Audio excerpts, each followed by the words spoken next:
My name is Merphilus James, President of Disabled Peoples International North America and the Caribbean, as well as President of the National Council of and for Persons with Disabilities in St. Lucia.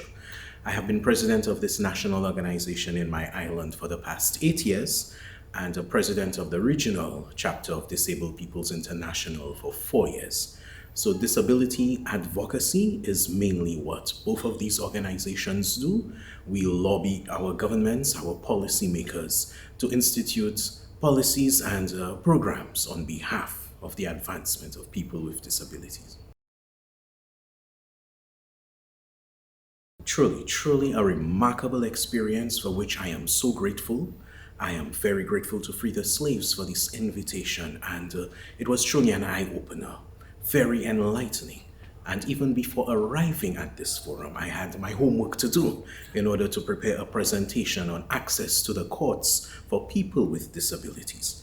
So even before arriving there physically, I developed a greater appreciation for modern slavery, human trafficking, forced labor, but particularly for its impact on people with disabilities.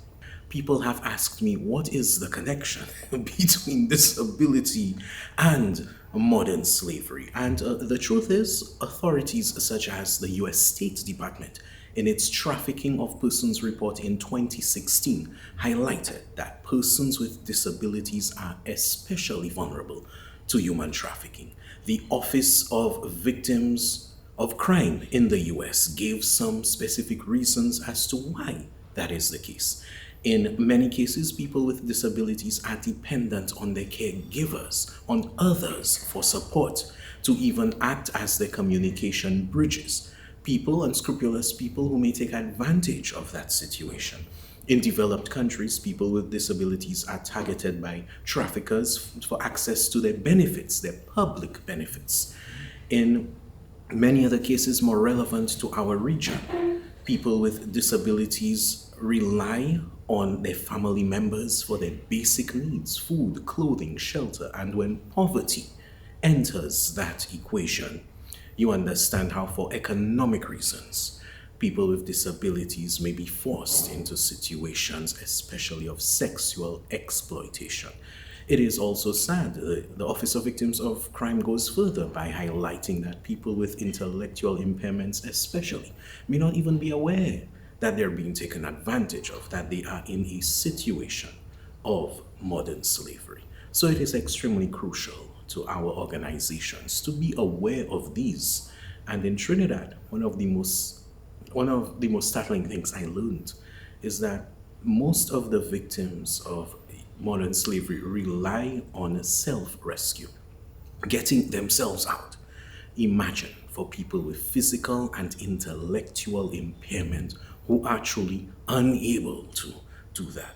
It means we have a lot of work to do. Well, immediately coming out of Trinidad, I embarked on educating my regional colleagues, my fellow presidents of disability organizations in the region, of this glaring issue, which I confess it has not been a priority issue for us. We're dealing already with providing relief supplies, food, clothing, basic supplies to our members. In St. Lucia, my organization manufactures prosthetic limbs because of the high rate of diabetes. We're also seeing about programs for training of our members. So the issue of modern slavery was not a priority issue, but coming out of the forum in Trinidad with that zeal, that energy, that greater awareness, I have already embarked on informing my regional colleagues of everything that we have learned and the need to establish a partnership with Free the Slaves.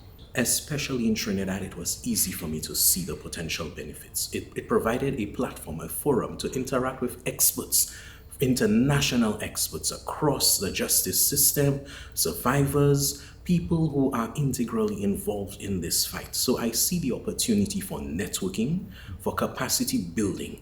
One of the basic needs of anyone is information, reliable, accurate information.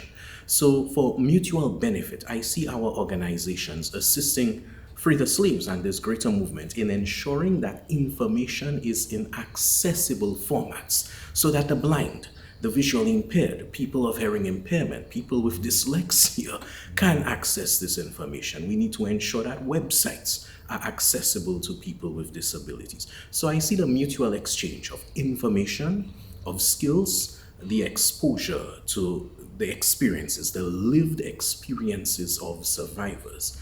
And there is so much that we can do together.